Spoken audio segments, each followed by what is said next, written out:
I found myself in the weed of doing the same thing over and over. The same emails, I had to explain the same service. I had to follow with my leads with the same text. I'm like, wait a minute, there has to be a better way. And that's when I kind of, out of necessity, I started exploring around and I found these different tools and I tried a bunch to figure out, how can I be able to repeat the same process over and over. And what I want to share with you is that the secret to law firm owner success is you need to be completely ruthless with your time. Your time is by far your biggest asset. Nothing is more valuable than your time. This has been my focus ever since 5 years ago. Just protect my time, automate my time, delegate my time. And the more I can do that, the more money I can make. And that's what ultimately is. Time is money. I cannot make a more simple idea. Time is money for you. And automation is the best way to save time, which means automation makes you money. Okay? Direct correlation. Automation, save time, money. Is everybody clear on this? The more you automate, the more you save time, the more money you make. Is this everyone clear? Give me a yes in the chat if everybody is on par with this idea. I need to instill this in your head. Automation equals saving time, equals saving money. Good. Good. Give me more. Good. Word. Reina, Leon. Yes. Elizabeth. Good. Good. Okay. And so if we accepted that automation saves time and makes us money, well, the best tool for this and the reason why you're here is Zapier is by far, out of all the tools that are out there, and there's a plenty of them, that one is the best tool. The one that I've been able to use the most by far, like 95% of my automation is all set up in Zapier. And it's the one that's going to be the most game-changing for you as well. What is Zapier? Okay. Zapier is an automation tool that connects applications together. All it does is it connects one application with another and allows you to automate repetitive tasks with minimal technical experience. Okay. That's all it is. It's two different applications and it automates repetitive tasks. How does it do that? It just simply transfers information from one application to another. So when something happens here, there's information that's being transferred over here. That's all it is. Okay. And this really ties into the law firm mastery key principles that I share inside of our program. One is it ties into virtual. Virtual just simply means, it doesn't mean you have to run your law firm from your laptop. It simply means you're able to run your law firm on your own time from anywhere in the world. Well, when you set up these automations, it's completely virtual because it's set up, it's in the air, it's online. So has this kind of infrastructure. Imagine this office of things being happening online for you. Well, second, it's automated. It's being done automatically. Once you set it up once, it's all doing its thing automatically. And it's scalable. Once you set it up once again, it's able to do it. And then once you set it up, you go to the second one and you go do that. And when you do that, when you set it up, it has a compound effect. Each automation compounds, and that leads to compound growth, which leads to scalable. Scalable just means fast growth. Okay. This Zapier thing literally ties into all three. So we really want to tap into it. And a lot of people like kind of question when I have like 6 or 7 law firms, like, how do you do it? Does it make sense? Okay, Sam, this is one of my secret sauces. All my law firms have Zapier enabled extensively. It's one of my secret sauces of how I'm able to run 6 law firms, a shitload of automations that are happening behind the scenes. And today I'm sharing with you all those automations. And I'm here to share with you that Zapier has been by far the highest leverage automation tool for my law firm. I kind of see these 3 as 3 key principles. And the 4th one that I've been really tapping to is leverage. Leverage is how Oprah Winfrey is able to be worth $2.5 billion. She's able to leverage her time with tools and people and continuously doing that. And that's exactly what we want to do with our law firm. We want to tap into this high leverage kind of tools and things that would really help us build time on top of each other. Some people are math people. I found that this quick little math for myself, and it was really cool to see. So for my math nerds, this would be just kind of one other extra kind of way to kind of look at this, is that if every automated tasks that's automated that we set up with Zapier took our team just 1 minute to do manually, okay? So imagine automation. Usually it's helping you save time. I'm taking by far the most conservative number, just 1 minute. it's going to be usually for each task, it could easily be 5 to 10 minutes, but it'll just take a very conservative approach. 1 minute. 1 minute times 220,000 tasks per month is 3,666 hours per month that's able to help me save. An average VA is $5 an hour, and an average employee is $25 an hour. Just for the sake of this estimation, we'll just say an average employee is about $15 an hour. 15 bucks an hour times 3,666 hours per month is a minimum of $55,000 per month that I'm saving by simply saving 1 minute per automated tasks by using Zapier. And that equals to, if I multiply by 12 months, that's $660,000 per year. Again, very conservative estimation to put this together, saved by setting automations for my law firms. And keep in mind, that's just estimating that every automation just saves us just 1 minute, let alone 5 to 15 minutes that each task could take, which easily is $1 million per year. Simple math here laid out for you. This is like the simple math that you can explain at least the numbers behind, time is money. So ultimately, Zapier allows you to sign up more clients, fulfill more clients, to serve more clients, and avoid repetitive tasks so you can ultimately, again, make more money. I've been able to hopefully drive enough on this why, because again, the why is really important before we get to the how. The more of a why you have, the more reasons you have to actually be able to go set up the how. And if it wasn't obvious, I love Zapier. How much so? Again, I shared with you 220,000 automations. This screenshot was taken 30 days ago. If I go to my Zapier account now, this month, in the last 30 days, has been, take a look. So 50,000, I'm on the last plan of Zapier, which is basically it gives you 50,000 and then extra tasks. So almost 200,000 automations this month that I've been able to kind of set up all these things. So everything that I'm about to share with you again is based on that actual experience. So let's get to finally the how. So how does Zapier work? So Zaps, and each automation is called a Zap. So Zap consists of 2 parts, and feel free to take notes because it will kind of help you kind of understand this. And once you understand it, it's all about understanding it. Once you understand it, it really, again, opens up your eyes of like what's possible, okay? Every Zap consists of 2 parts.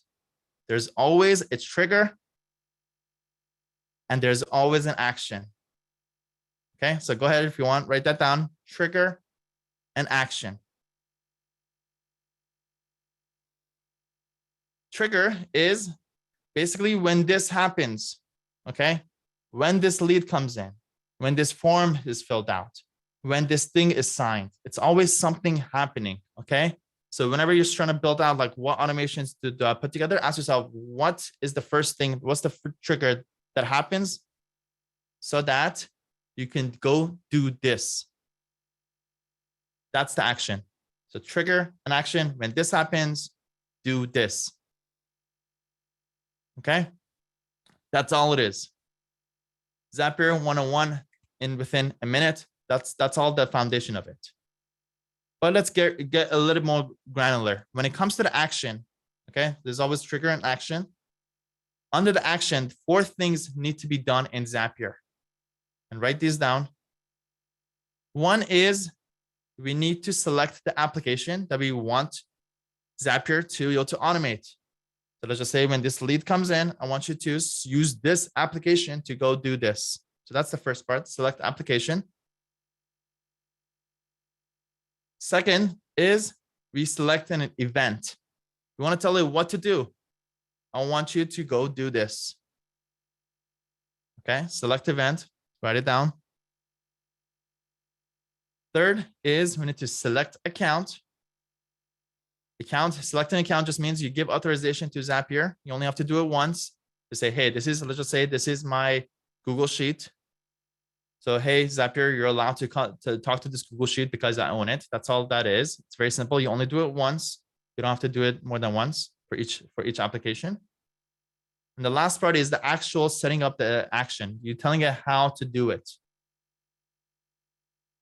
Okay, I'm going to leave this on the screen for like a minute. Again, I just want everybody to get clear on this. right? Feel free to write it down. All we need to do is select an application. We need to tell it what to do. Then we select an account. Then we tell it what to do. And basically how to do it. Okay. Each step is always based on these things: trigger, action, and these are the this is the way to set up the actions.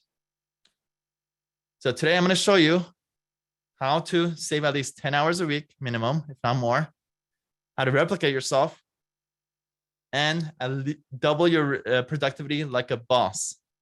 Okay. And I'm going to cut through a lot of noise and to reveal to you the top 5 use cases of Zapier specifically for lawyers and law firm owners. Okay. There's a lot of different ways to set up Zapier. I've been able to study this, put it into action, and realize that it comes down to these 5 essentially. If you set up these 5, if you even set up today we'll be focusing on the top one for the most part, which is I think the most important one. But once you have those 5 enabled, you're way ahead of the game and you'll be able to do really well with Zapier.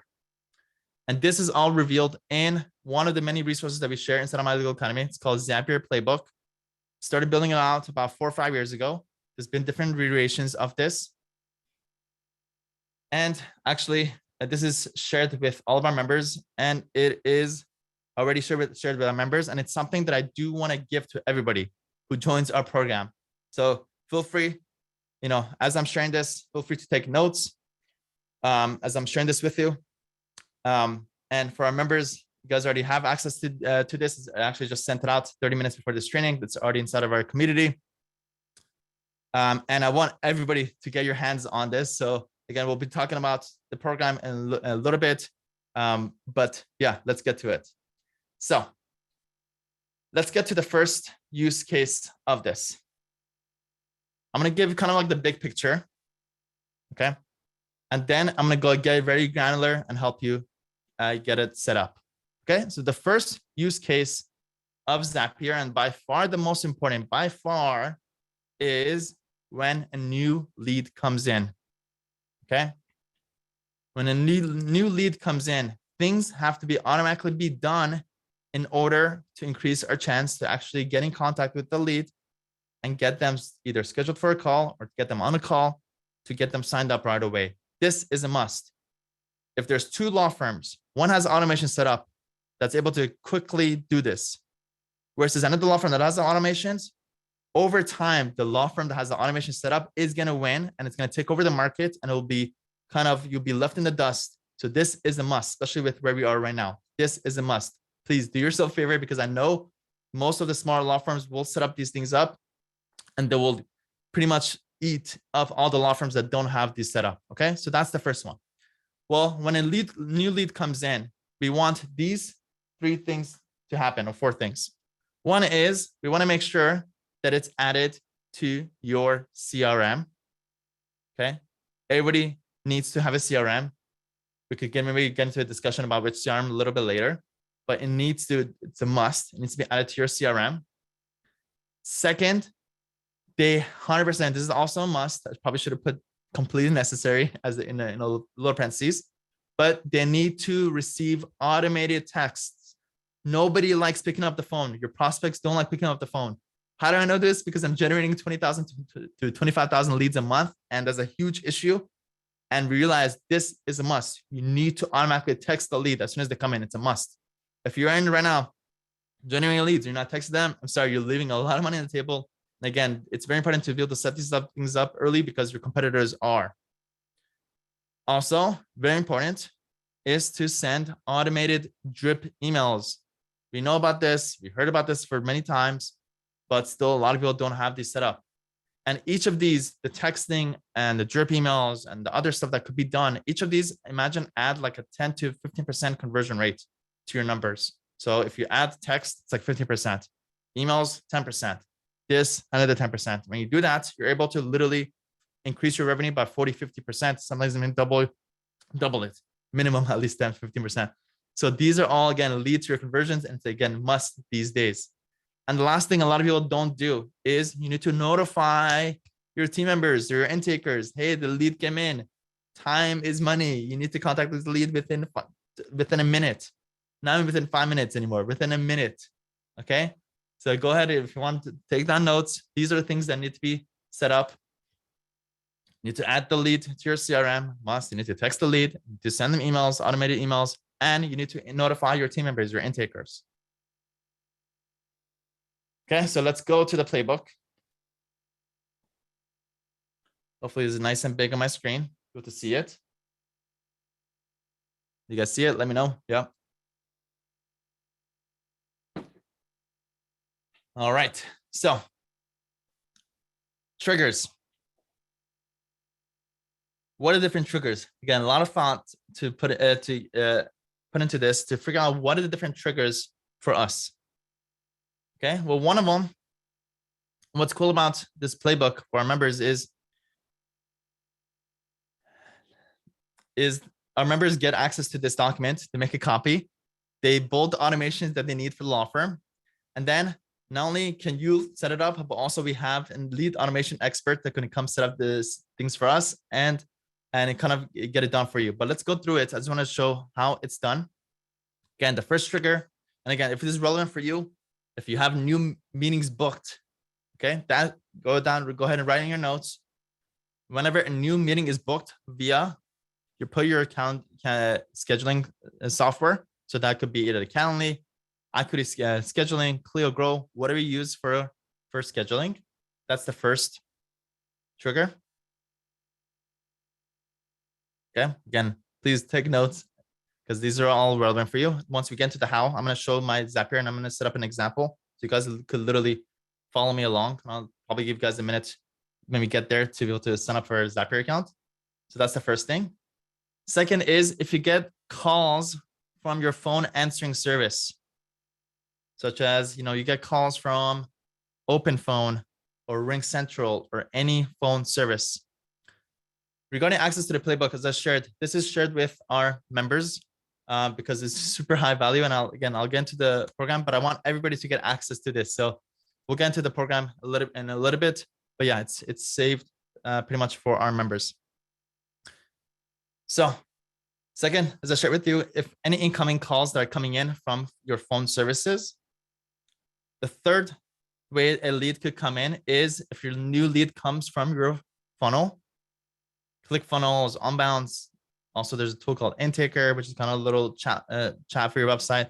So if you have one of those, then you want to write that down. If a new lead comes from this specific landing page in my ClickFunnels account, or you may get leads via email.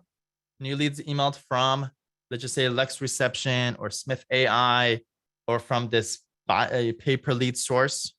I think that could be very universal for a lot of us. You get emails from a very specific source. Well, that could be used as a trigger. Every time a lead comes in from the specific email address, I want you to go. We'll get into the action in a little bit. So for now, again, if that's applicable for you, say new leads are emailed to me from this specific email addresses.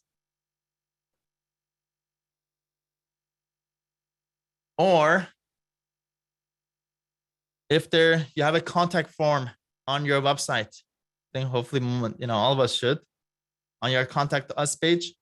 Well, you have a contact form. We want to make sure that anybody that fills that out, automatically all those things are being done. If that's you, say contact form on my website from this contact us page. Or if you're running Facebook ads, Facebook lead form ads. If you're running TikTok ads, then TikTok lead form leads. Write down all your leads sources. If you're right now, as I'm sharing this, you're like, I'm looking at this, I don't have lead sources. Well, that's another conversation. We need to get you a couple of lead sources. This is important. You need to have multiple lead sources, ideally, to kind of diversify. What we do inside of our program is I get everybody focused on just one to start, the one that's the easiest to set up, the ones that's most scalable and most reliable. That's set up. Once we set that up, it's tracked, it's scalable. Then we want to go focus on a second and third one. Okay. But today we're not really focused on client lead generation. We're just focusing on the automation side of things. But for now, all you have to do is just write down what is going to be your trigger for new leads. It's probably going to be one of these. Okay.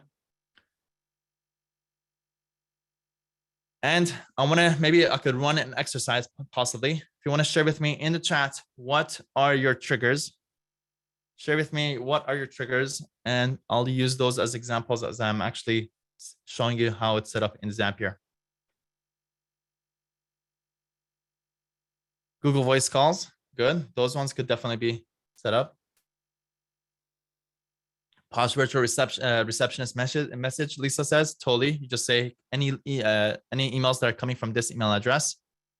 Leads from Google, absolutely.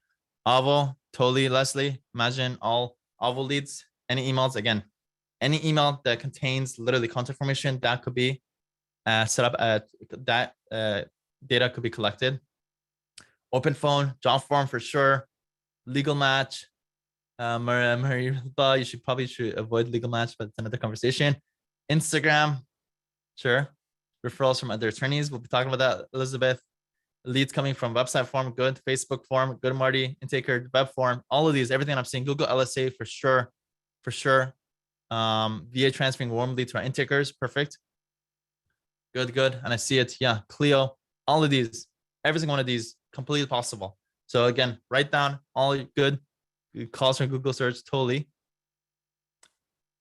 Now that you have the kind of list, see which one it falls into. Is it coming from like is it email to you? Is it a contact form? Is it a funnel? Is it a Facebook lead form? Write those down. This would be relevant. Now let's get to the action. Okay. So go down on your paper. The header is action. As I'm sharing these, you want to say this is relevant for me. This is what I want it to be done. Number one is add lead to my CRM. Right? What CRM? Add lead to my Clio. Add lead to my Google Sheet. Add lead to Lawmatics, HubSpot, whatever that is. Good, Valeria.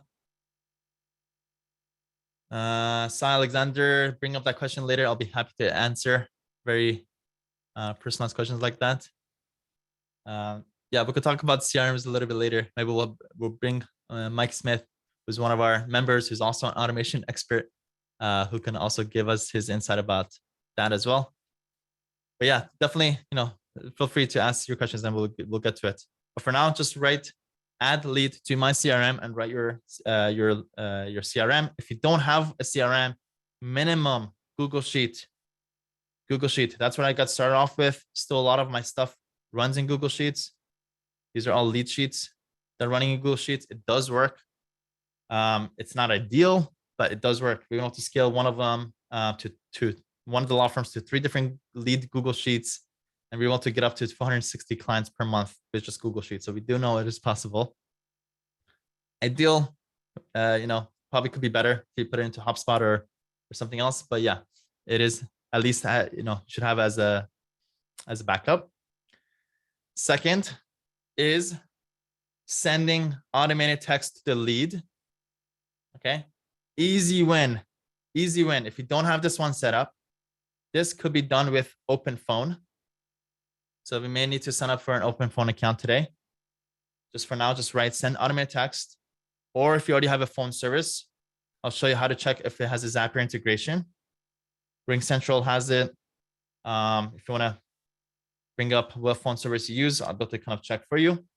And actually give you an optimized text to use. There's a lot of, actually have a whole text template. Of a whole, not this one.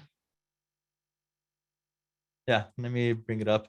I have a whole Google Sheet, almost, I believe, 15 pages of different text that could be used. I kind of simplified it for you, and I'm just sharing with you this is probably the best one. Hi, first name, this is Sam from Mollaei Law. When is a good time for us to talk about blank? Okay, just by simply sending this text, you'll to increase your revenue probably about 15 to 20%. Okay, if not, again, we'll talk about this, open phone. Also, what we want to do is, again, for now, we're just, again, I don't want to dive into it now. I just want to start off with macro, and then I'll get into the actual, getting granular instead of Zapier in about 5 minutes.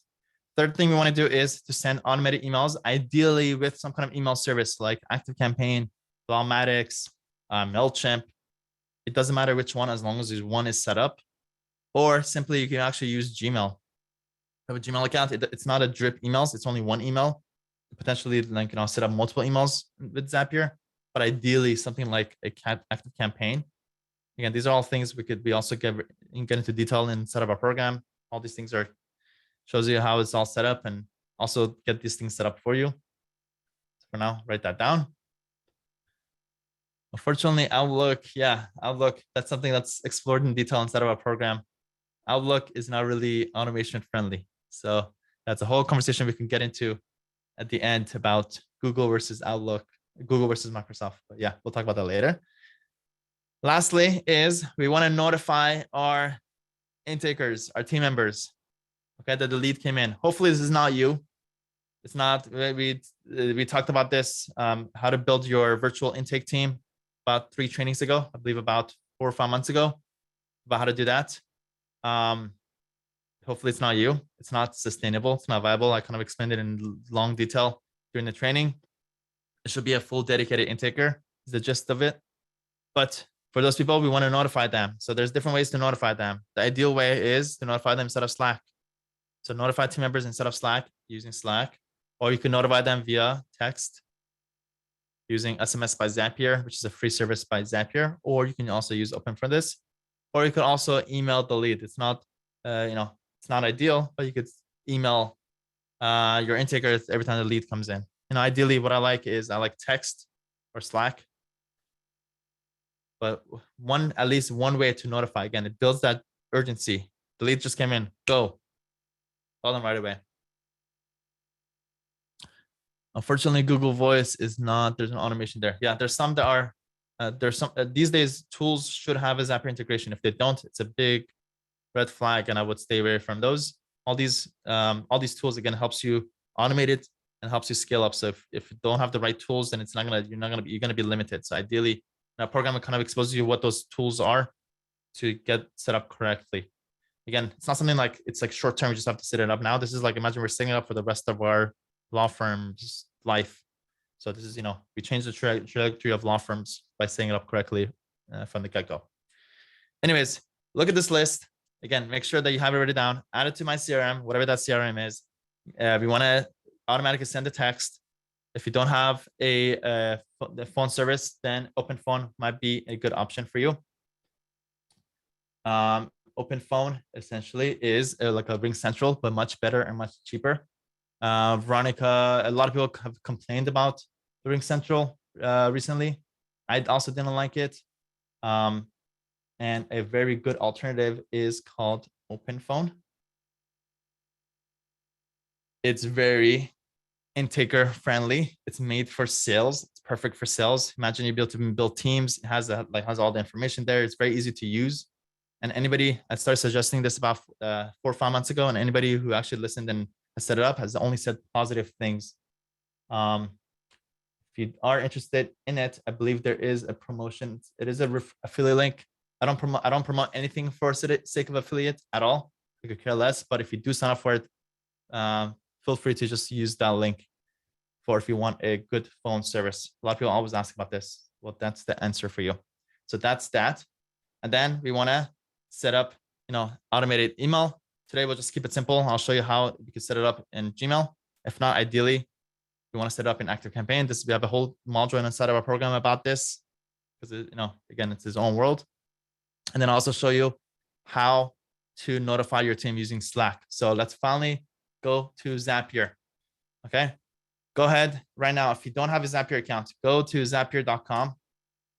I'll put the link in the chat.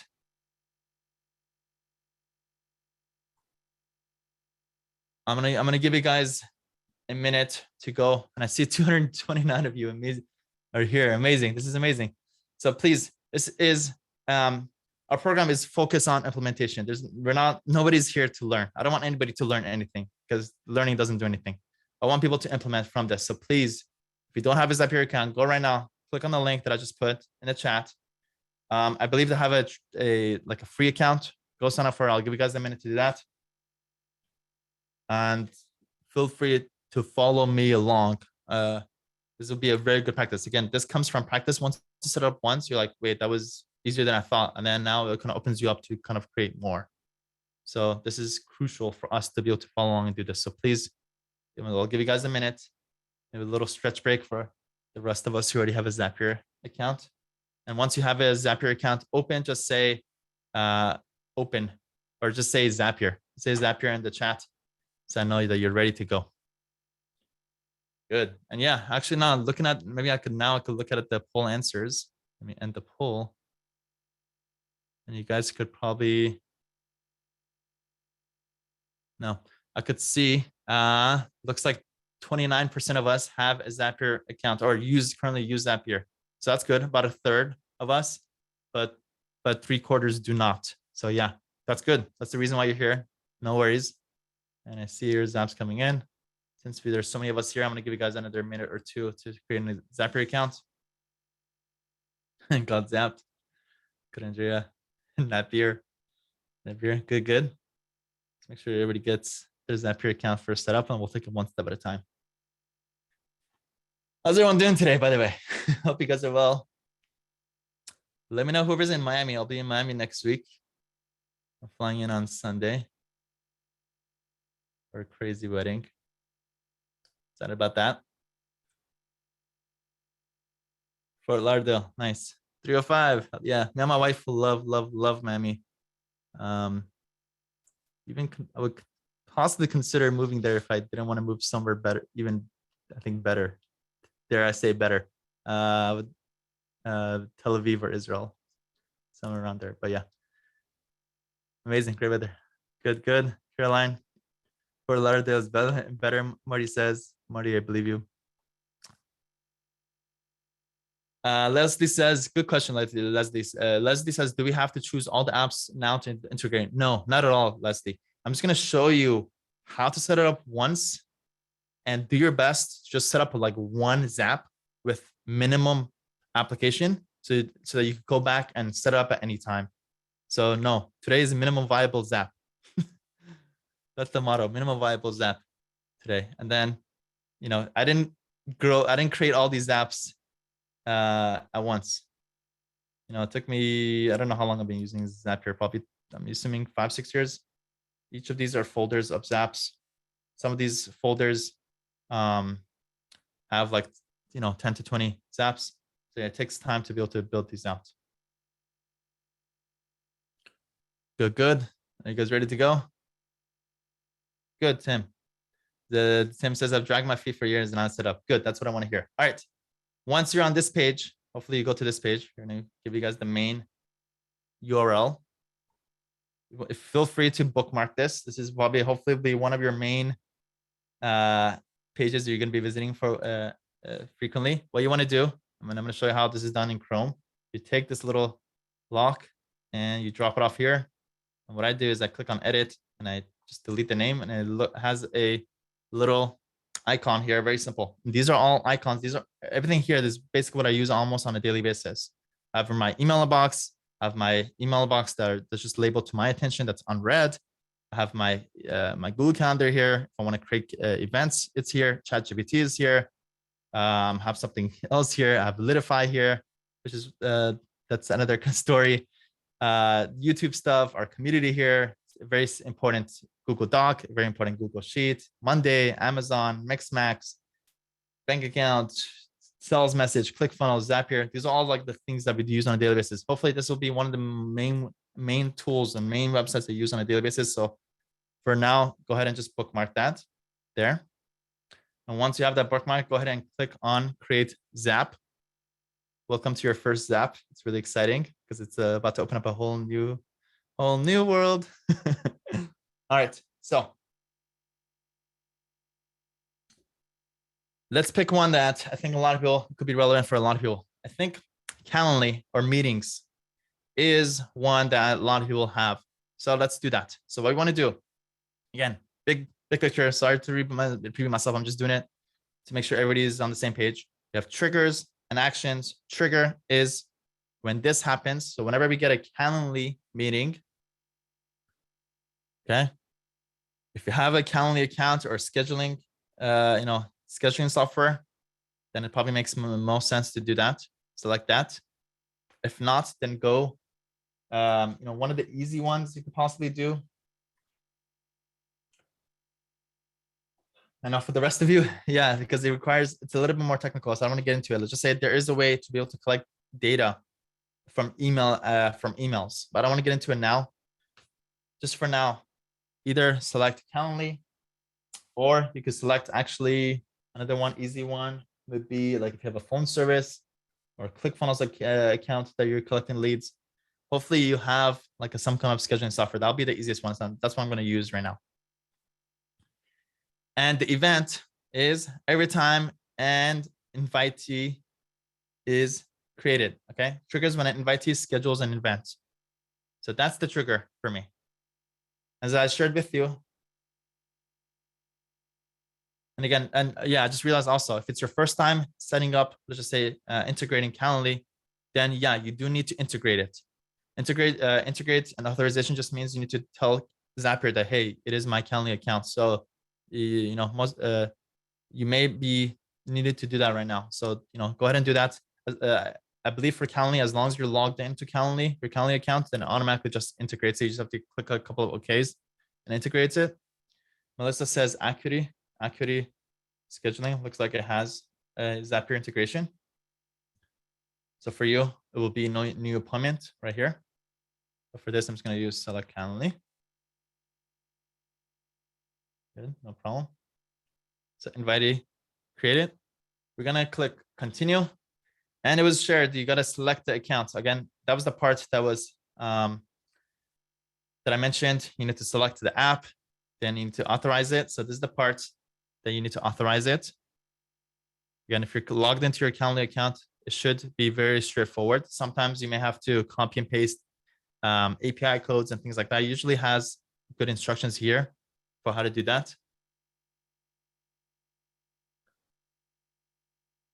Brenda says, good question. Brenda says, did you find that most of the zaps used could be done through the free account? Yes, but as on the free account on Zapier, you're limited to how many automations you have per month.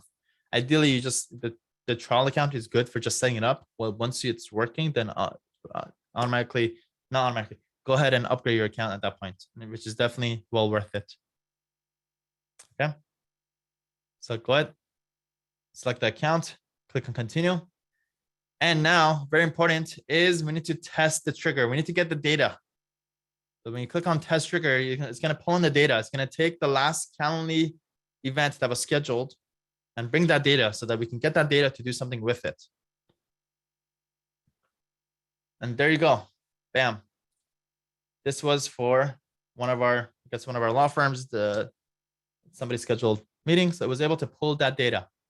So if you're make sure that when you're testing it, make sure you have data. So sometimes you may need to go to that app. If you're setting up for a new app, you need to go in and kind of submit some kind of data in order to get this data through here.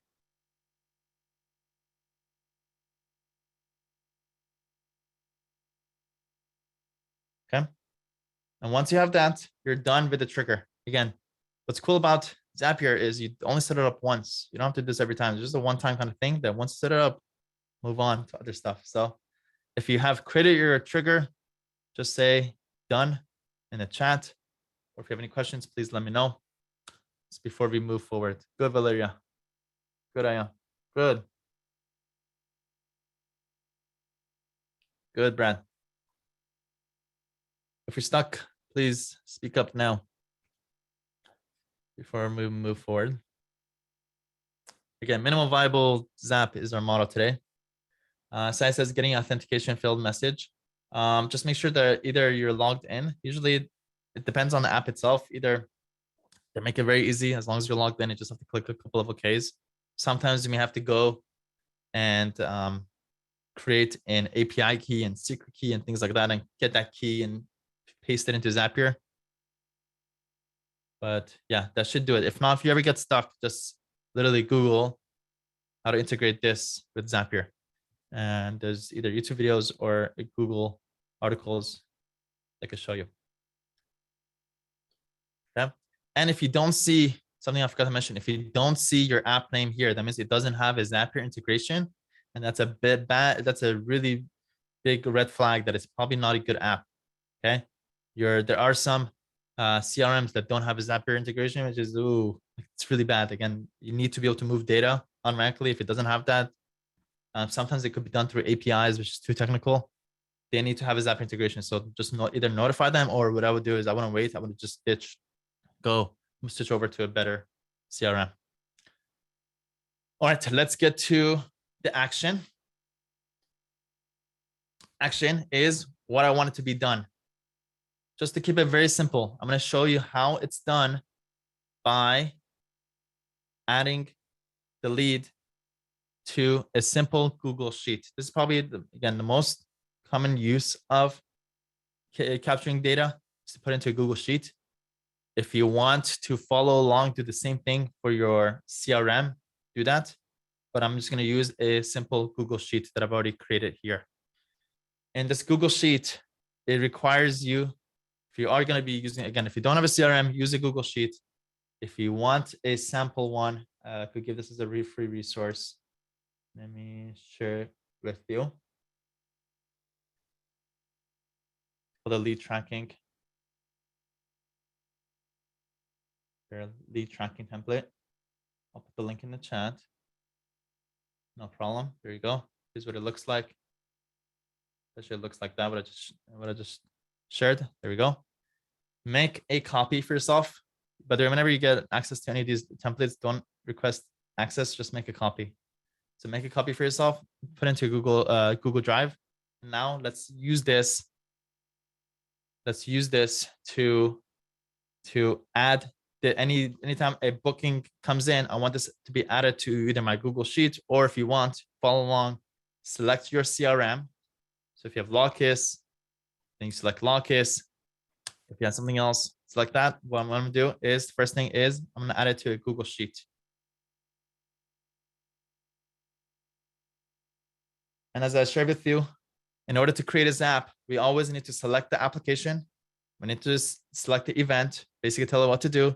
We need to select an account, and we need to select the action, tell it how to do it. So going to this, what I'm going to do is we already selected the app. The event is I want to create a spreadsheet row. And it's very linear. You're basically going down. You're just selecting options. So that's the app that I want you to use. And again, if you haven't integrated Google Sheet with Zapier, probably it'll require you to log into your Google Sheet account, to your Google account, for you to be integrated for the first time. Actually, it will probably do that on the next step. But the event is create spreadsheet row. I'm going to click on continue. Next is we need to select an account. Again, if you don't, I've never set this up before, go ahead and click add new account. And as long as you're logged into your Google Drive or Google account, then you should be able to authenticate Google Sheet with it. Let me give you guys a minute to do that. If you've integrated your Google Sheet account with your account, just say ready. I know, and trying to keep pace at the right pace for you. And if it gets stuck at any point, please just let me know.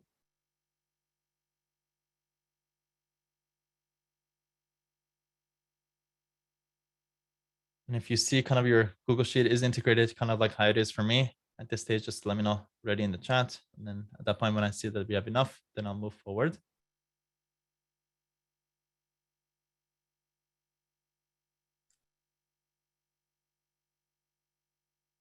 Leslie, yes, it is being recorded, but I highly, highly recommend it's always, with these things, it's always when it's live, that's by far your best chance of implementing these things. It kind of forces you to be here. We're doing it together.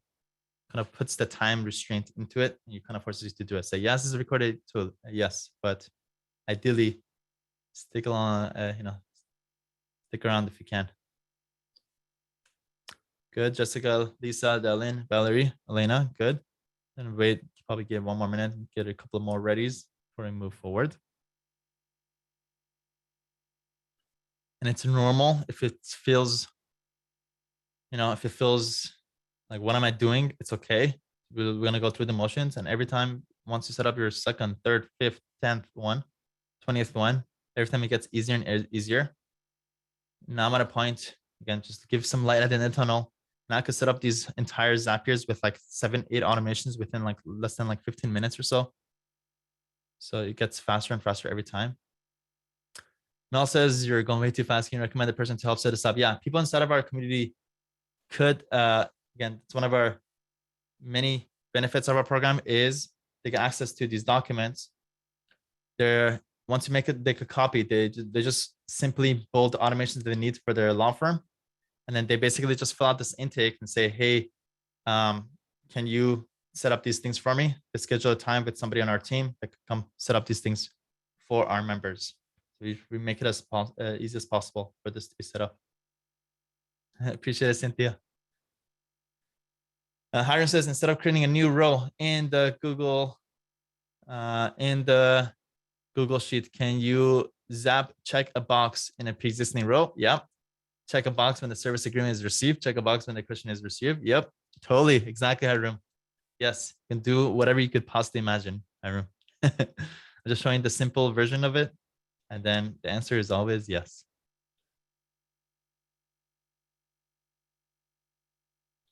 All right, let's move forward. Again, I want to keep pace and make sure we cover all the bases because I want to show you how it's done with the texting and the emailing and all that stuff too. Next is the action. Action is, hey, inside my Google Drive account. So I select my Google Drive. The spreadsheet is the name of the spreadsheet that you want to add the leads to. So for me, it's called the lead tracking example. So what I'm going to do, I'm just going to search for lead tracking example. Okay. It's, as you can see here, things are searchable. So let's just say you have different Google Sheets, they have different email addresses, whatever it is, you just search for that name. So for me, this sheet, I want to add it to this sheet that I should share with you, like a template of it. I had named it lead tracking example. So I'm going to select that as the spreadsheet. Jessica says, mine says my Google Drive is disabled. Well, that's a whole different story. Jessica, we need to enable it. Ayan, yes, here is the lead tracking template. No problem, Andy. No problem, no problem. Do your best. Do your best. I know, I kind of want to keep pace to make sure I cover all the bases, but just do your best. Yeah, if it's asking for a Calendly API. So, Zapier, Calendly integration.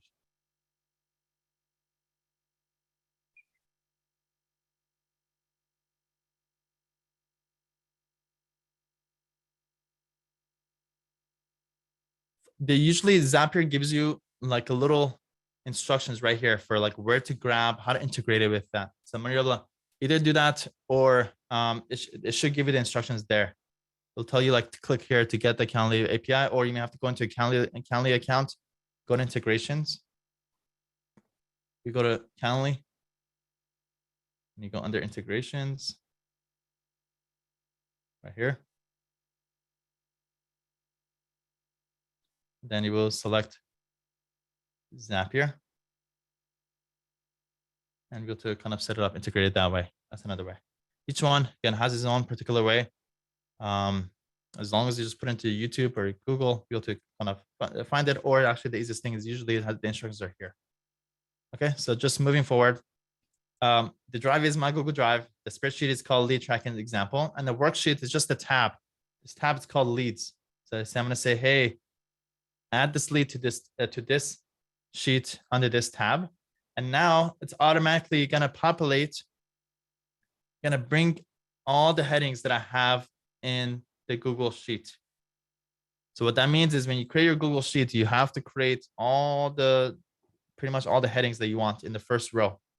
So for my leads, they all look the same. All my lead sheets, all of these that you see right here, all of these, they all look literally exactly like this. Same color scheme, everything.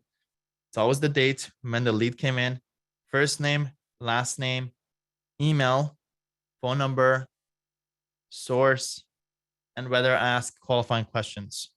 No other. What kind of problem do you have? Let's just say, for example, was this within the last 2 years, for example, and are you ready to move forward? Something like that. And then also, if I use the Google Sheet to keep track of the lead, I usually have these two columns called lead status and lead notes. The first one is just the status of a lead. So I kind of explain more in detail inside of our program. Each lead is either marked as non-qualified, good lead, retain or send, retain, client dropped, future case, pending settlement, settled, settlement received. I kind of can't, I would love to kind of show how this is set up, but no, I want to get through everything. And there's leads notes, which is the date, who contacted the lead, and what happened, all tracked in here instead of a Google Sheet. This is how pretty much every single one of these lead sheets are set up on the same system. But for the sake of this training, all I did is I created those headings. Now going back, now what I'm going to do, and this is where Zapier becomes Zapier, is I want to map. It's called mapping.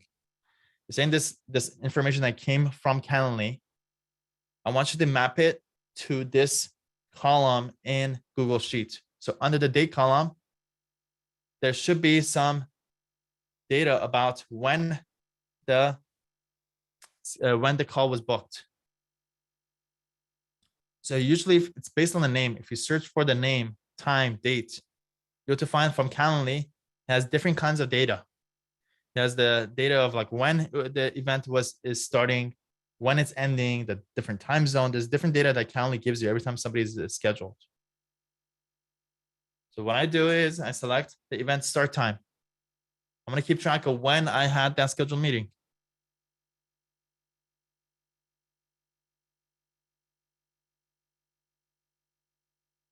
Next thing I do is I add the first name and last name in the Google Sheet.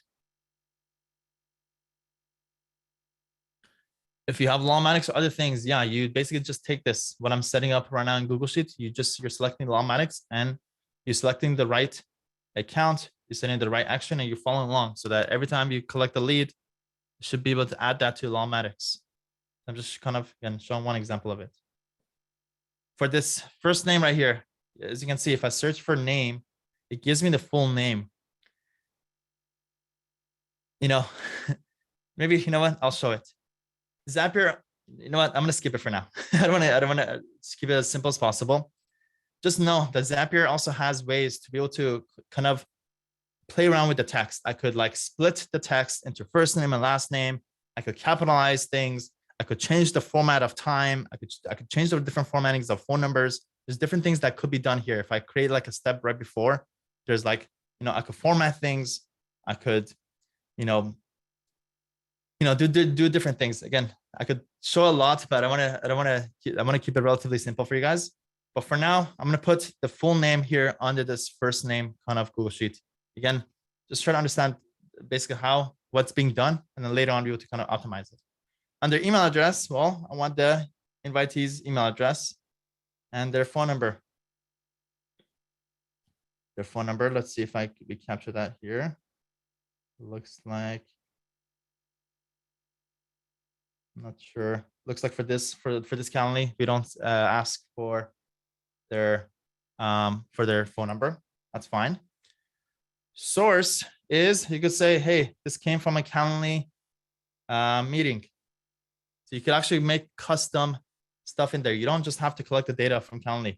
You just actually put in the actual data, put in the actual text yourself. So Calendly meeting. And then qualifying questions could be like the information that you collect from Calendly.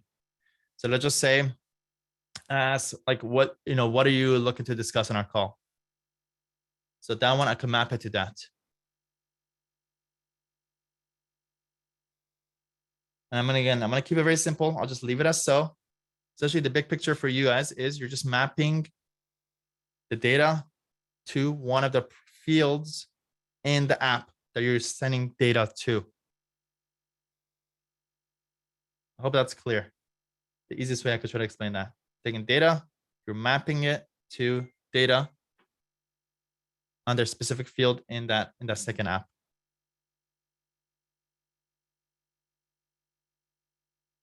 I'm going to keep it simple. I'm going to skip over these. But let me just explain. Sometimes also, I want to keep track of, let's just say if I collect these leads from Facebook, I want to also, let's say if I reuse Facebook lead formats, I could collect that data.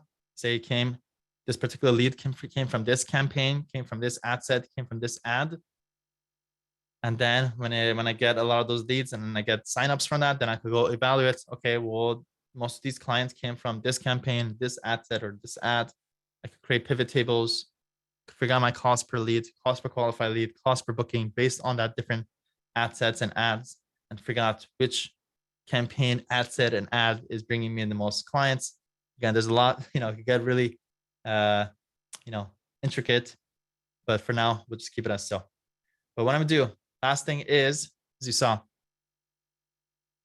select application, select event, select account, and we selected the action. Last thing is to test, give that data.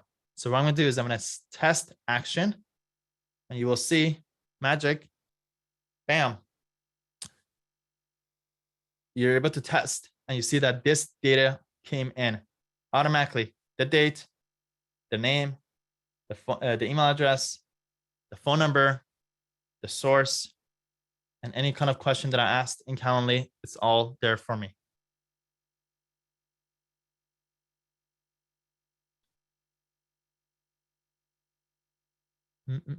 As you can see, yeah, sometimes the issues might come up, but do your best. Or again, it kind of helps to kind of understand the big picture.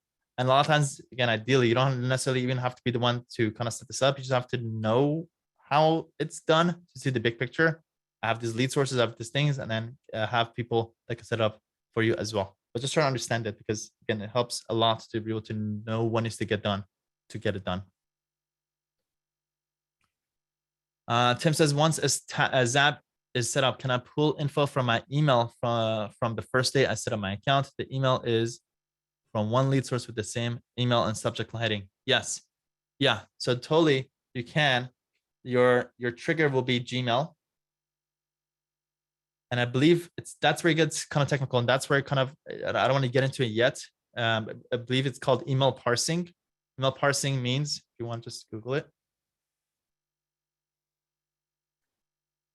it's a process of using software to look for and extract specific data in an email to avoid manual data entry. So it's an email parsing kind of thing that's done in email parser by Zapier. That's basically what you need. We've got a little technical. That's what I want to cover now. So yeah, that's how it's done. Again, for those leads that are coming from specific email addresses, like let's say for Smith AI, or if you're buying leads, whatever, that's how you will to do it. Any lead that comes from this email address, go collect their name, email, phone number, whatever information that the lead source gives you, and then go ahead and add it to my CRM and text them and do this. So that's done. Yeah. You guys realize I have to play like a fine balance. I could give you guys the whole world, but I don't want to, overwhelm you guys. So I'll try to keep it relatively simple. But at the very least, first thing, check. We're able to add this to our CRM. For the sake of simplicity, I just added to a Google Sheet. Second thing we want to do, as I shared with you, is we want to send an automated text to the lead. Okay. There's different phone services. One that I mentioned is Open Phone. There's RingCentral. There's a lot of alternatives, but you need to have at least one phone service. Again, ideally, it shouldn't be you. It should be a dedicated intaker whose only job is to sign up clients for you. You should sign up for an Open Phone account for them, and they should use that to be able to not only does it send automated text, but also they use that to make the phone calls. It keeps track of it all there for them. Be able to kind of listen to the recordings, that's reports, whether if they're making calls. This is kind of really goes into like, building an intake team, which is necessary. Again, a whole other conversation I don't want to get into now. But at the very least, I'm just going to show you how it's done, how I automated text messages. Again, this could be done, as I mentioned, with RingCentral. Or, if you have a phone service, check it out. Google Voice, unfortunately, doesn't have integration, so that's not really sustainable. I got my initial work phone number on Google Voice, but I realized this early on, like 6 years ago, that it's not scalable. You can't set up automation, so I pretty much ditched it. So again, we want to be on the right tools. So let's just use Open Phone. Now it's my second time doing it. I'm going to go through it a little bit faster. I chose the app. And the event is, what needs to be done is for some of these tools is I want to not just send a message, but I also want to give the data of who they are, who that lead is inside the software. so that when your intaker is calling up the lead, they could see who their name is, where they're coming from, or if there's any information that you collect. So what I need to do is first create or update a contact. So that's the event.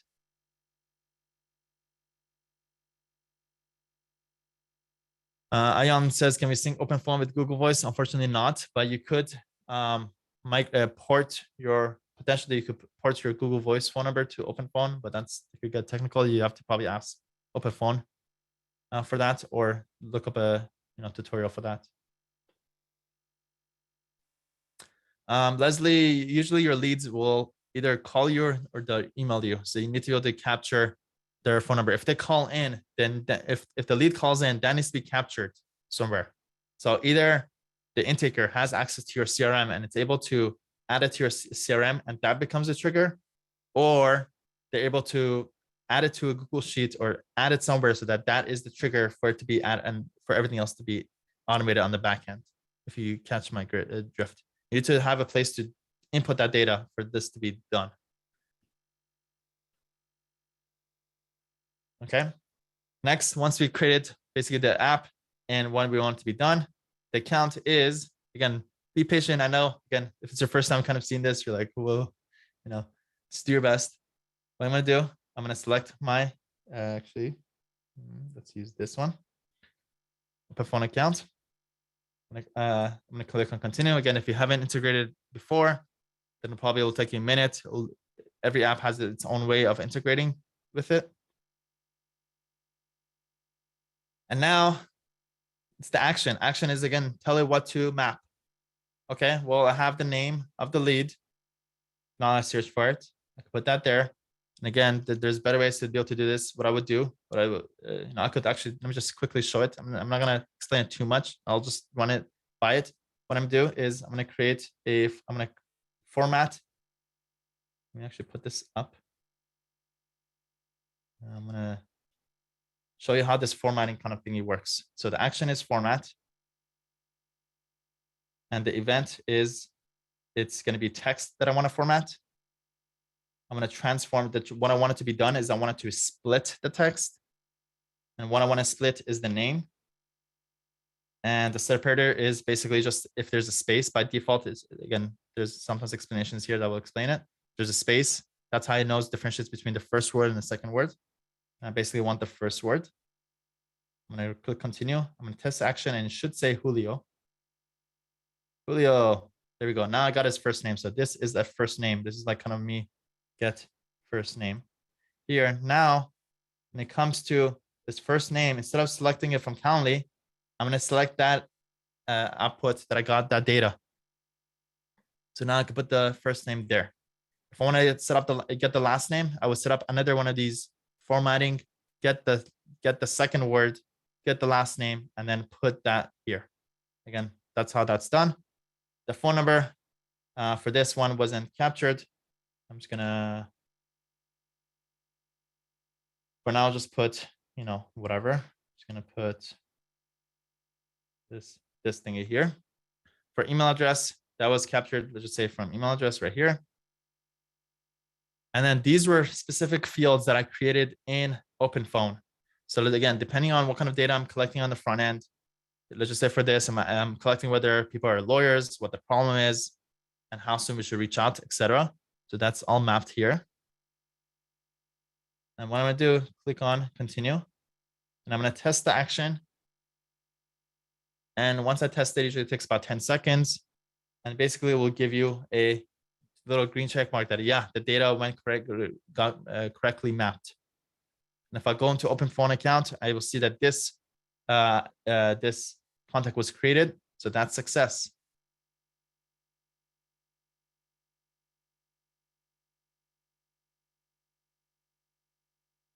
The important part for you is just knowing how to set up one of these. Once you know how to set up one of these, again, you can come back later today or right now, if ideally we can do it, to kind of set up all the different apps that you need. And basically one needs to get done. Sometimes you may need to go to the app and integrate it and do that. But once you do that once, then it will be a lot more straightforward. Next thing I'm going to do, for OpenPhone, not only do I want to create the contact, but I also want to send a text. So again, I'm going to select open phone again. The event this time is to send a message. We can continue. Select for this account. And I want it to come from which phone number? We have different phone numbers. So let's just say we want it to come from this appointment setter. And the phone number that I wanted to text is, unfortunately for this, we didn't capture a phone number for this particular meeting. But basically that's where if I had a phone number that I would capture here, then I would put the phone number here. Okay, it's going to text that phone number. And the message, as I shared with you, the best message is this, and I'll copy and paste this in the chat if anybody wants it. Here you go. I'm gonna take this, get rid of the quotes. And what I'm gonna do, I'm gonna map. Hi, first name. This is Sam from Mollaei Law. When is a good time to talk about your work issue? Bam. I would put my phone number in here and run it by test, but I don't want that phone number to be, revealed publicly. But, once I set this up, let me just put a random phone number. Click on continue. Now run a test action. And yeah, it looks like the phone number is not a valid phone number, so give an error. But once that's a correct phone number, basically it will send a text. And that's what's being done. From this phone number, send a text to the lead's phone number. And this is the text that I want to be sent out right away. Simply by just setting up this automated text, again, you're able to at least send up at least 15% of more of your leads just by the simple text, possibly even more. But this is a must if you don't have this already set up. And if need be, you may need to open up a open phone account. That is the link if you want to sign up for it. Is there a Calendly link in the text? No, Leslie, do not ever text a Calendly link and try to schedule people through text. You can do it on the back end of a conversation, but you should never and I know this from experience, and also the people, have mastermind people that, are generating a lot of leads. People don't take action. We just send them to do something. So the best, actually I have a lot of notes about this.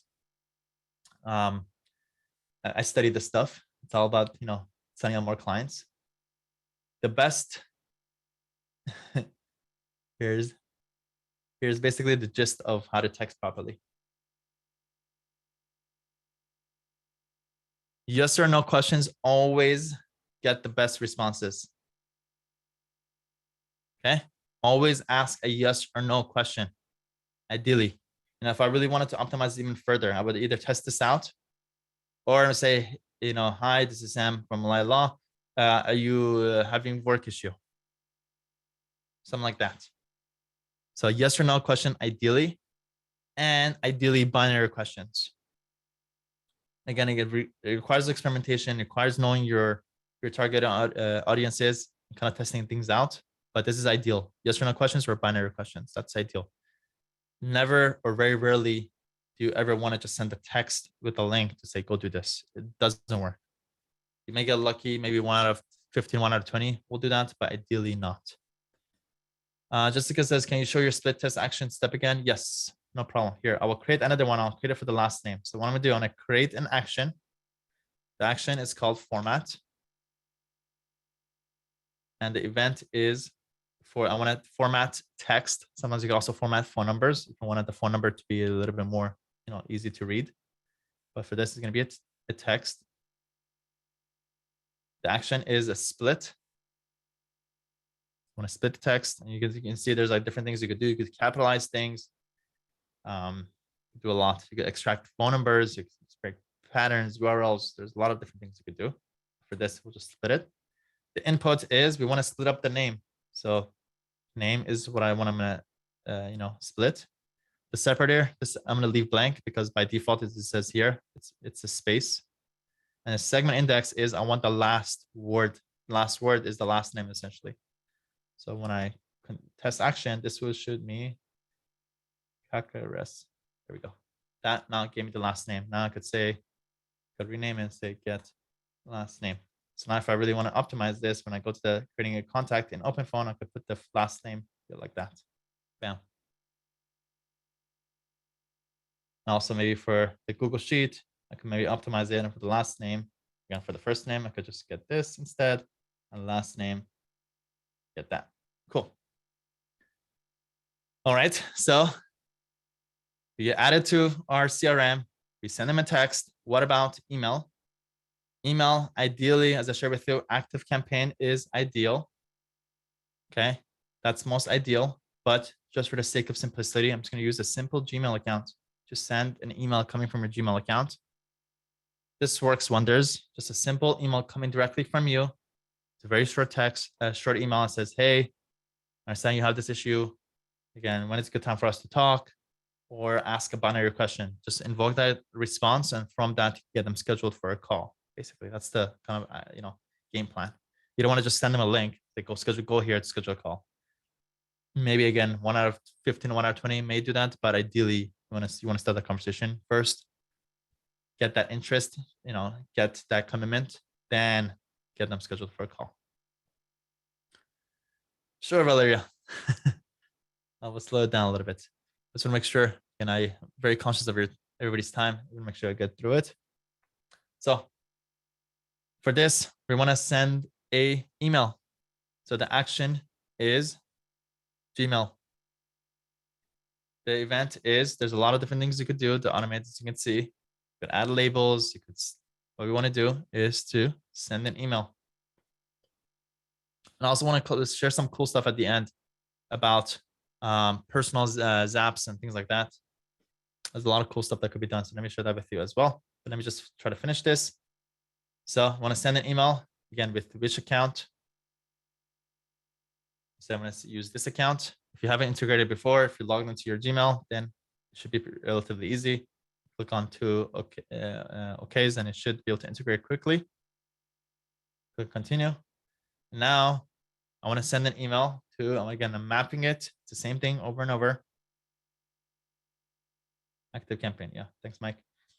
So send to that email address coming from my email address. The from name is just say coming from my name. Don't put your law firm name, just put your full name there. Subject line will be what I would do is I would put their first name, question mark. That's a very good optimized subject line that will definitely get opened, or at least more likely to be opened. So I'm going to say, hi, Julio. This is Sam Mollaei from Mollaei Law. Let's see.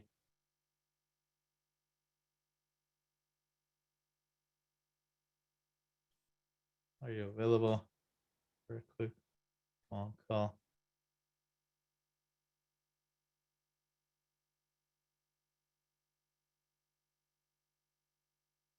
So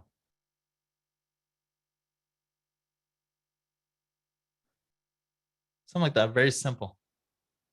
I see that you have an employment issue. Are you available for a quick call today or tomorrow? If so, what time is good for you?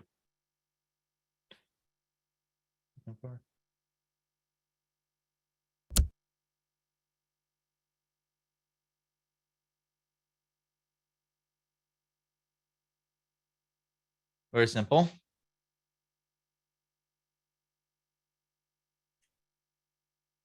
You can add signatures here. You can add label, automatically label them. You can add attachments here if need be. Make it being very simple. I'm going to click on continue, and I'm going to test the action. And now they will receive an email from me going forward. Again, being very simple, ideally, and I'll quickly show how it's done in Active Campaign also quickly right now. But simple, as soon as they come in, they'll be receiving an email. If you want to keep it very simple, you can also say, what is it called? To wait. I forgot what it was called. To delay. It's a delay. You say delay. You set up a delay for 1 day. So 1 day later, Now I could create a space in here and say go, and then the next action will be to go send a second email. If I want to, again, keep it just very simple without using the active campaign, that's how that could be done. It's not ideal. Ideally, what you want to do is active campaign. Darren asked a good question, but I have a better question, Darren. Darren asked, what's the average cost for all these apps, programs, phone numbers, and CRMs? Darren, the better question is what's the average cost if you don't set up these programs, phone numbers, and CRMs? And the cost of that is literally into hundreds of thousands of dollars. So all of these, the cost is nothing compared to the value that you get from setting these up correctly. So always, again, something that it requires a little bit more conversation, mindset shift, and something we help our lawyers with. Focus on what's coming, what's the value of things, what's in it for me, what's the value of these tools. Once you kind of think that way and you start with the end in mind, then that's when growth happens, because now you're not limiting yourself to the cost, you're limiting yourself by the potential that you could be if the cost was not a factor. And once you set it up, if you set it up and you have good guidance and you set up correctly, the value is minimum like 10, 20, 30x. So yeah, Darren, I could answer for you, but it wouldn't do you justice, honestly.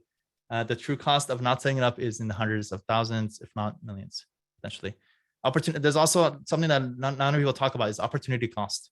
A lot of people just know, or they can't set it up and they just wait.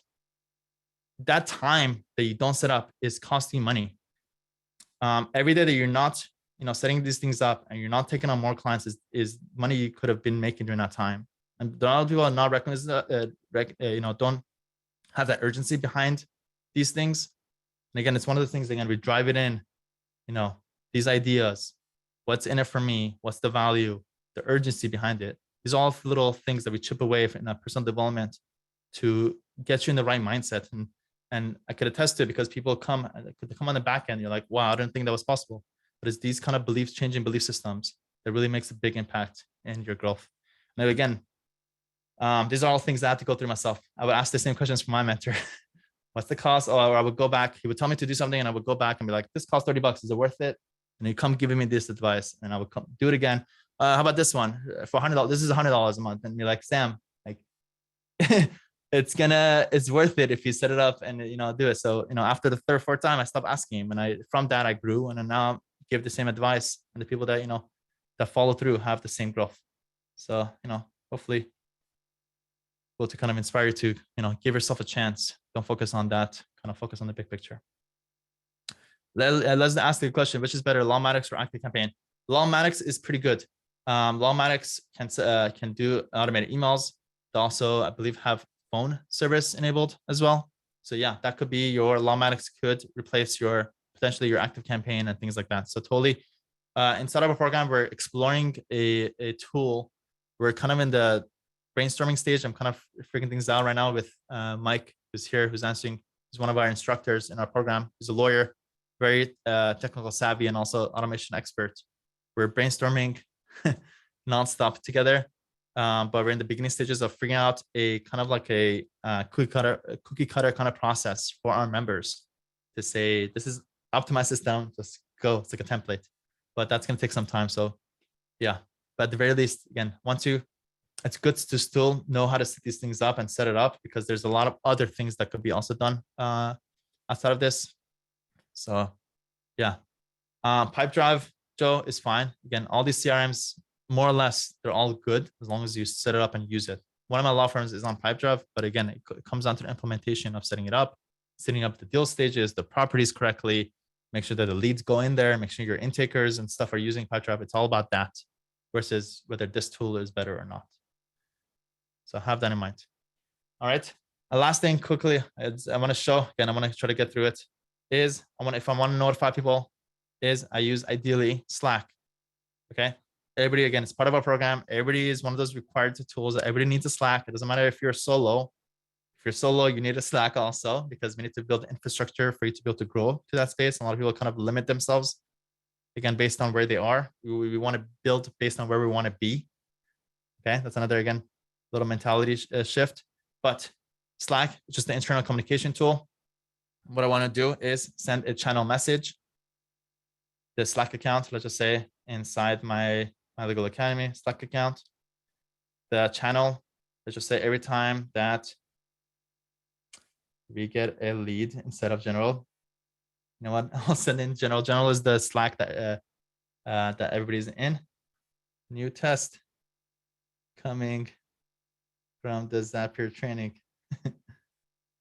Send as a bot. Yes. This one will just say the bot name will be Zapier. Bot icon, you could add a cool little icon here. I don't want to do that yet. We don't need a link. Blah, blah. I'm gonna just pass through these. And what I'm gonna do, you will see, is our little Slack for our little community. We're trying to figure out what to do with the Slack for our members, but you will see, there we go. New test coming from Zapier training. I could potentially say, hey, new lead, call lead now. And then I could basically put the lead information, basically say, hey, here's the phone, the name, their phone number, email address, go contact this lead right away. So that's how that's done. You create an organization. Again, it's all about growth. So we create an organization out of a law firm. We have our intake team. We have our client onboarding team. We have our legal team. They all have their own Slack channels, and each one has their own automations that when this happens, notify them so they could do this and things are get done for them. How could a solo optimize Slack? No, I recommend Slack even for solos, because it forces you to think about this bigger picture of having infrastructure for you to bring people on. So it's kind of like the infrastructure, the house. Yeah. What about Gmail chat and spaces for internal messages? Valeria, no, ditch Gmail chat. Get on Slack, much better. As you can see, it has automations. There's a lot of cool stuff that's in there. No, not Ring Central chat, Elliot. Ideally Slack. Yeah, get off that. Again, all these things are recommended from the get-go. Again, we have automation modules, delegation modules. These are all things we go into detail. I just have to try to give you guys the short gist of it. So that's the Slack part, the notification part. But the big picture, let me just quickly, the big picture is, let me just go through it. When this Calendly meeting comes in, first thing, we format, we get the first name, we get the last name, we add it to our CRM, which is our Google Sheets, just for simplicity reasons. We send a text, we create a contact in OpenPhone.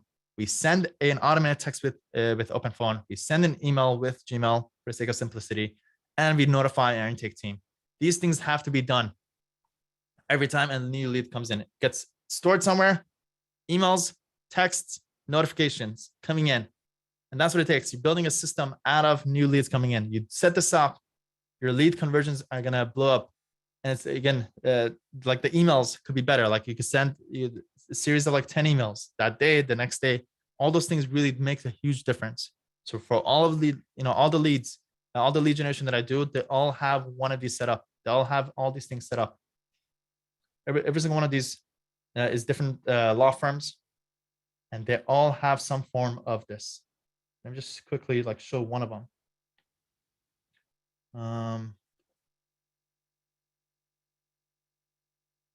Let's say this. DocuSign, being signed, different lead sources from Facebook, from YouTube, from this, that, different intakes being filled out, different things from TikTok coming in. It's all leading to the same source. It's all being, to keep track there. We use Google Sheets to be able to keep track of the leads. We use a phone service like OpenPhone. The one that we use for one of the law firms called Allaware. We use that. They receive automated emails and they get notifications. All the same thing. All right. So that by far, the new lead is by far the most important. I don't want to, let me just give you guys the big picture also. The other ones that could be done is, let me actually show the playbook. I think playbook does a better job of showing it. The cool part about this playbook is it has an example for every type. So kind of gives a most common example that I have, actions, Google Sheets, OpenPhone, ActiveCampaign, Slack. The next use case of it is a new client. So new client use case is when a new retainer agreement is signed, either via DocuSign or Adobe Sign or HelloSign. Okay, that's the trigger. Or if you're in a transactional service, then if a new payment is received via Stripe, PayPal, or Square, that's the trigger. The action is add the client to my CRM, create a new client folder in your CRM, whether it be Google Drive, Clio, or Locus. You could create Google Docs. You could create documents. You could create PDFs. I don't want to get into it now.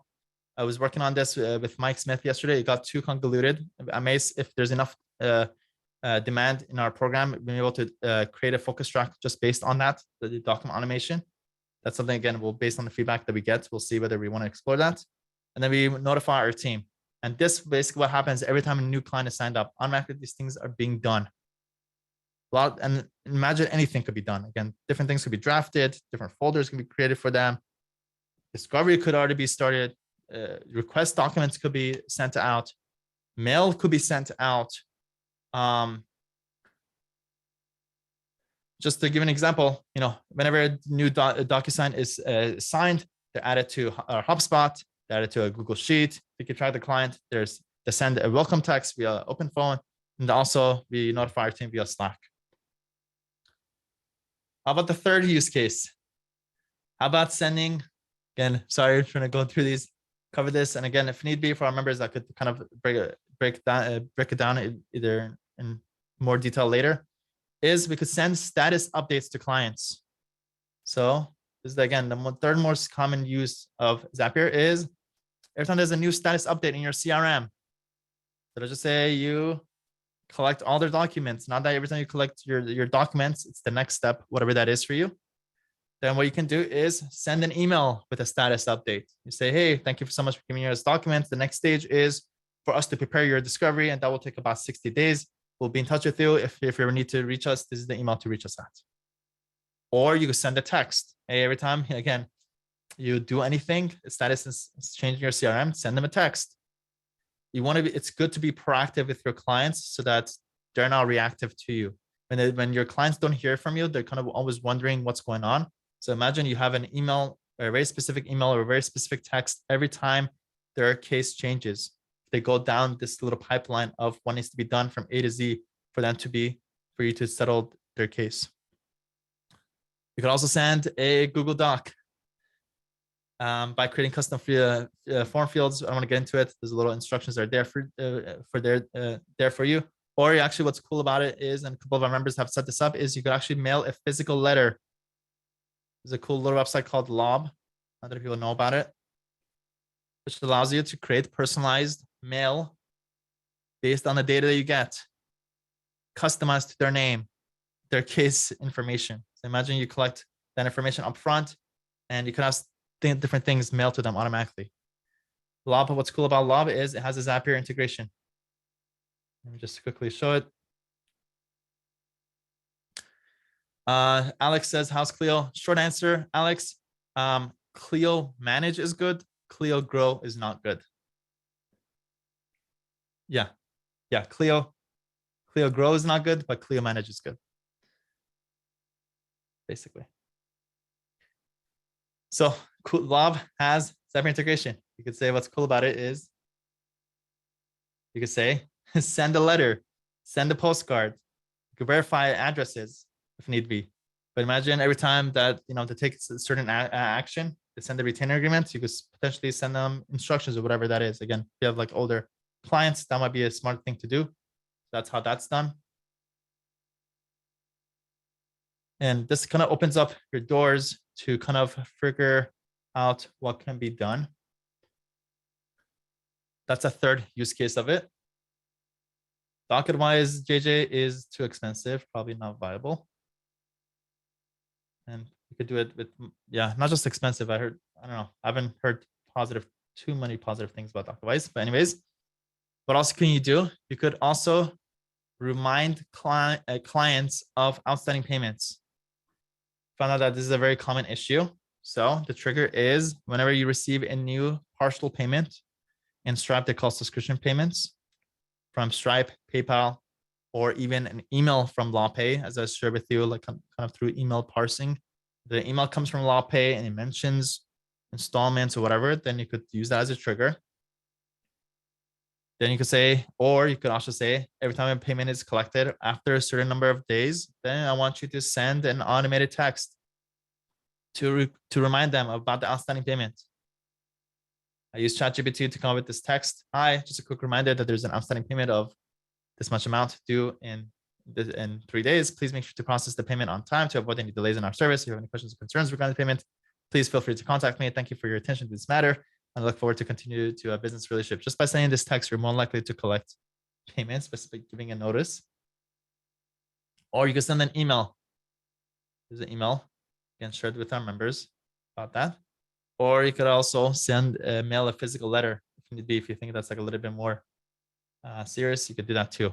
Again, kind of showing you what is possible. And over time, these things could be set up. And last thing, very important, and I left this last on purpose.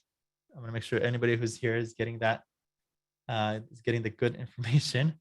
And yeah, they're still amazing. There's still 155 of you. Amazing. That makes me so happy. This is a good rule of thumb.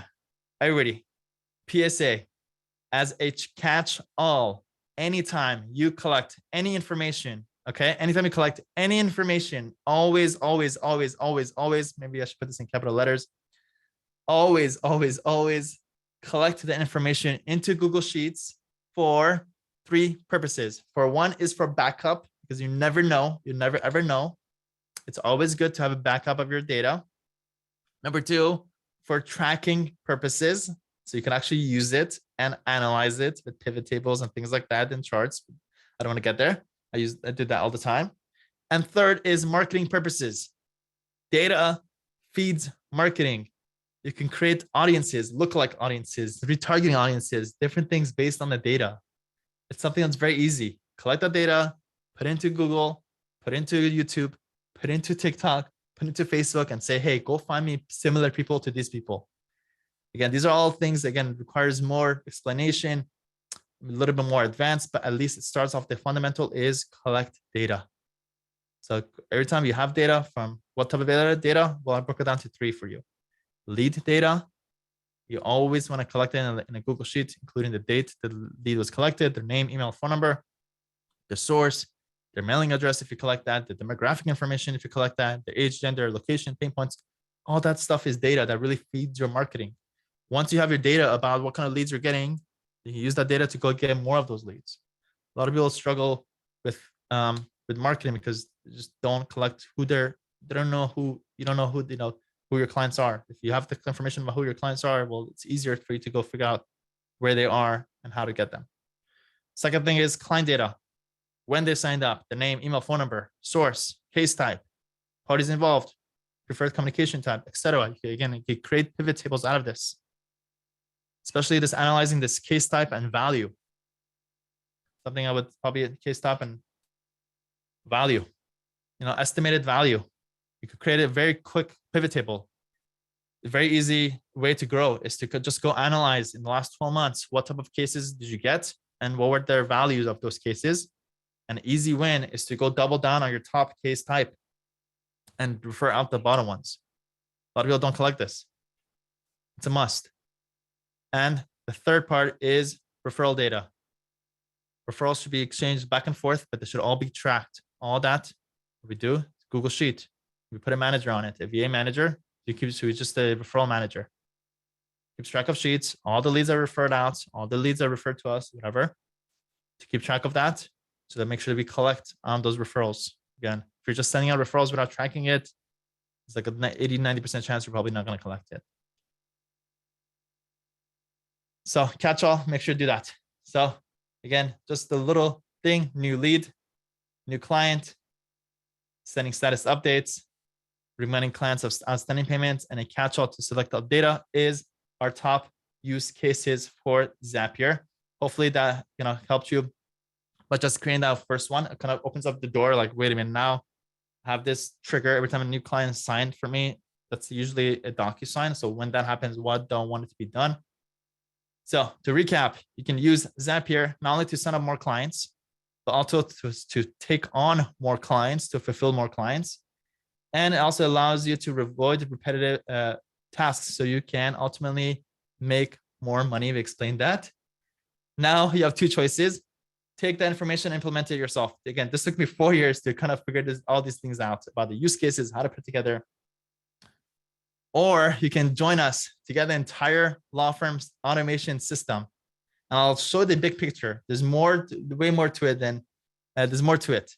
And this could all be implemented and customized for you. How? Well, it's all the focus on the program is on implementation. We're not just trying to learn at all. We're trying to implement things. And what we do is we have internal automation experts to help set up these automations for you. Okay. It all starts off with kind of Google Docs and Google Sheets. Get your access to those, and then you share that with our experts, and then they could set it up for you. This is the big picture of a program. What we talked about is just this part, but there's a whole more to it when it comes to client generation, the funnels, building your dream team, the math behind things. We've been exploring a lot about AI. We're probably the front runner of exploring use cases of AI.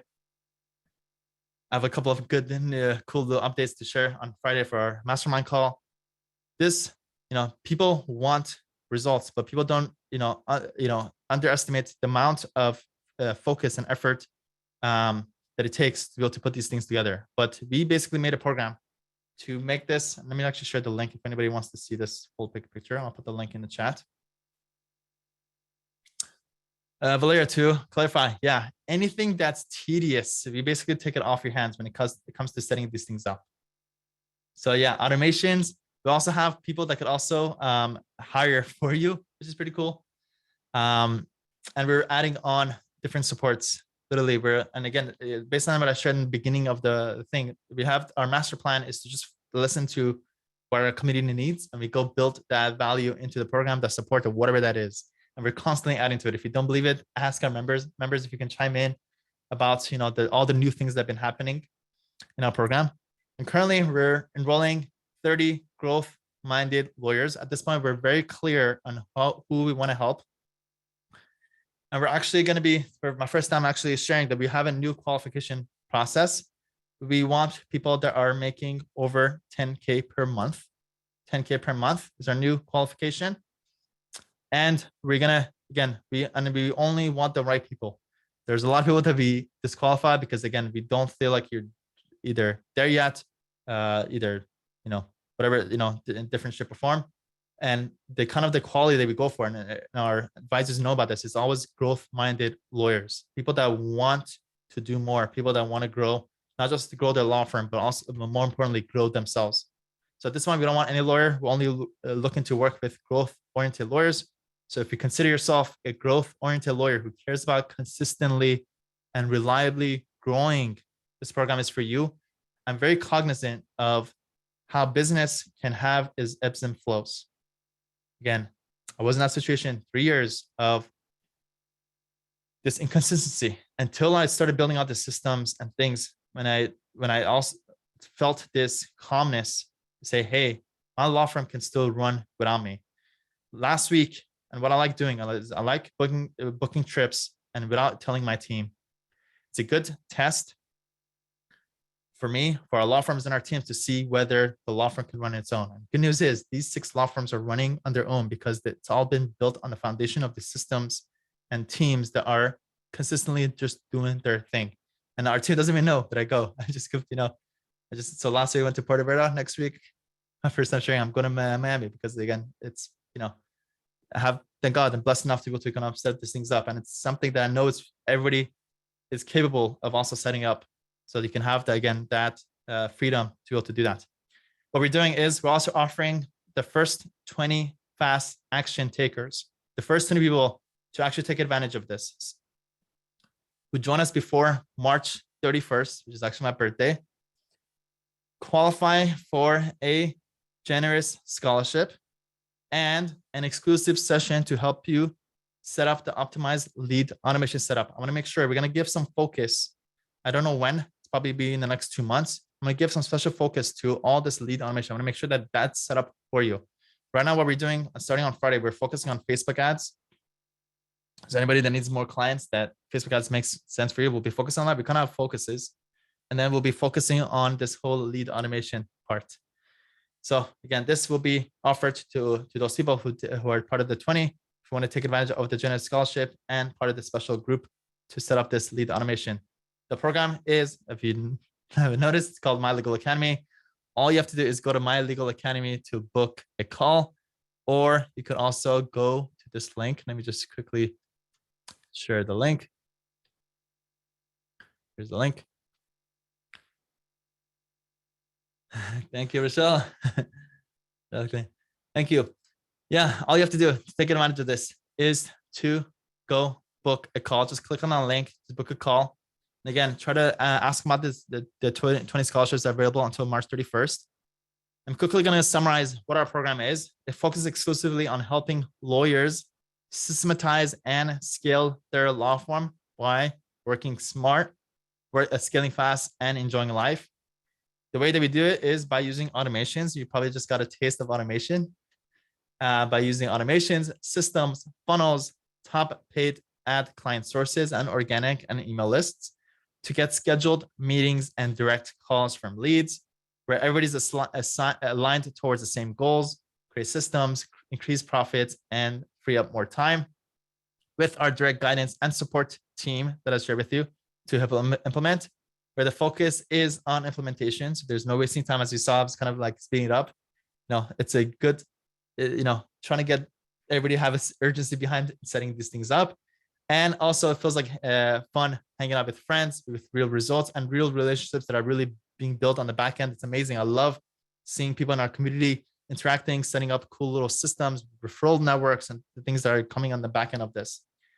Also, what I recognize is that there's a huge, program by itself, without the community and the resources and an accountability, will be lacking. So we know to build this up over time.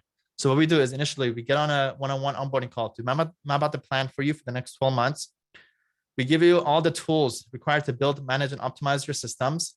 We provide you the technical support teams to hire for you, to set up automations for you, and to create and customize your operations for you. There's a lot more when it comes to systems and things. And again, we're 3 years into this program, so 140 people have joined our program so far. So a lot of support has been built, but a lot more is in the works and constantly being built.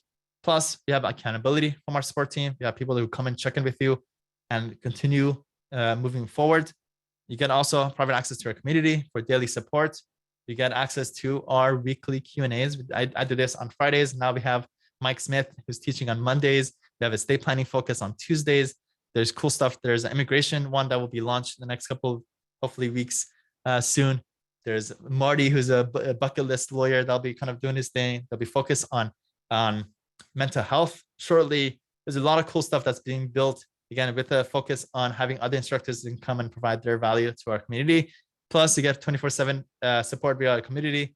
Also, be able to communicate with us anywhere you like. Also, we have quarterly social calls on Zoom. We hang out. We have drinks on Zoom. It's pretty fun, and you have unlimited access to all our modules, all the recordings, all the trainings, everything, templates, resources. There's at least 40, 50 Google Sheets and Google Docs that's all shared. We optimize things as we go along. We share with each other. I create new ones. Our community builds new ones, and we all share that. Easily, the value of this is easily over 180K. It's not just a one-time thing. This is kind of sets you up for the rest of your life. Really, I really do see it as like a turning point, a pivot, and open up your eyes to this whole new world of law firm growth and all that stuff. So easily the value is there. And the best part is this is an investment in yourself, especially these days. We know we're surrounded by so many different opportunities. There's Bitcoin, there's real estate, there's stocks and bonds and real rental properties and everything else. All those stuff are usually between anywhere from 5 to 15%. But this one is investment in yourself, which is at least 300%, at least. As you saw, the expected outcome that we kind of want people to expect is doubling within 12 months. That's our expectation. And that's where we kind of hold you accountable to. It's by far the highest ROI investment you can make in yourself. And most importantly, we'll help you work smarter. Again, we tap into you first, and everything grows from there. And we help you scale fast with a sense of urgency. And the good part is to be able to enjoy this process. This has to be enjoyable, else there's no point of setting this up. And so if all this did was help you get the right systems launched and implemented for your law firm, would it be worth it? And let me know. And I know we have a bunch of members that are part of the program. Please share with us in the chat how it's going. We also, if all My Legal Academy did was to connect you with the community of growth-minded 6 and 7-figure law firm owners to help you work smarter, not harder, would it be worth it? If this all it did was give you the ability to finally have the consistent and reliable growth and success, would it be worth it? Call to action. If you haven't, go to My Legal Academy to book a call. I'll put the link in the chat. At the very least, come and speak to us. We have amazing advisors who have been working with attorneys for a long time. We've heard it all. You know, a lot of it comes down to limiting beliefs. We'll show you case studies. We get it's a commonality. People that come in, kind of see what's possible, and then they kind of question it, and like I don't know how this falls into place. We'll kind of give you those breakthroughs to make it possible for you. Yeah, so just let us know. And again, if you want more case studies, I will share the link. Feel free to watch it later. You're welcome, Melissa. Feel free to watch our case studies. New ones are being posted every single week. The most recent ones are the PI ones from the PI track, but there's a whole bunch across different practice types, estate planning, immigration. Feel free to search for it and you will find it. And also, I have a book. I have a book called Virtual Law Firm Secrets. Feel free if you want even at least like probably 80 more case studies. It's all there. And also what I share is that you joining this program is inevitable. How do I know this? Because sometimes we have people who've been following me for like 2 or 3 years. They don't take action right away. And then they come later and then tell me, man, I wish I would have joined earlier. I'm here to share with you the investment to join My Legal Academy increases every time we do a new training. I've been talking about this since day one, since 3 years ago. I've been same slide, and we've held true to it. We know the true value of our program, and we kind of hold people to be able to take action early. So again, if you're considering this, don't delay the inevitable.